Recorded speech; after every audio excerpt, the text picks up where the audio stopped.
Hi అండి. ఈరోజు శ్రావణ శుక్రవారం, రెండవ శ్రావణ శుక్రవారం అనమాట. నేనైతే ఈ విధంగా పూజ అయితే చేసుకున్నాను. ఆ లక్ష్మీదేవి కటాక్షం ఎప్పుడు మనతో ఉండాలని కోరుకుంటూ, మనందరితో ఉండాలని కోరుకుంటూ నేనైతే ఈ పూజ అయితే చేసుకున్నానమాట. కష్టాలన్నవి అందరికీ వస్తాయండి. అలా కష్టాలు వచ్చాయి కదా అని మనం దేవుణ్ణి మర్చిపోవద్దు. కష్టంలో కూడా దేవుణ్ణి పూజించిన వారే గొప్ప భక్తుడు అనమాట. ఈరోజు నాకు కష్టం వచ్చింది కదా, నేను చెయ్యను అనొద్దు. మంచివారికి ఎక్కువ కష్టాలు ఇస్తారని అంటారు కదా దేవుడు. ఆ కష్టాలన్నీ కూడా భరించే శక్తి కూడా మనకు ఆ దేవుడే ఇస్తాడు.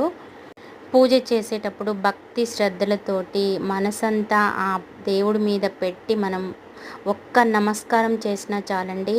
ఆ దేవుడు మనకి ఎన్నో ఎన్నో జన్మల పుణ్యమైతే లభిస్తుంది.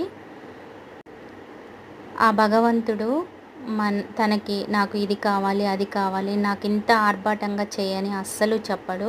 మనకున్నంతలో మనం ఒక్క కొబ్బరికాయ కొట్టినా చాలండి. అంత భక్తితోటి ఒక్క కొబ్బరికాయ కొట్టినా చాలు, మనకి ఎంతో పుణ్యము మన మీద ఆ దేవుడు ఎప్పుడు కటాక్షిస్తూనే ఉంటాడు. ప్లీజ్ లైక్ చేయండి.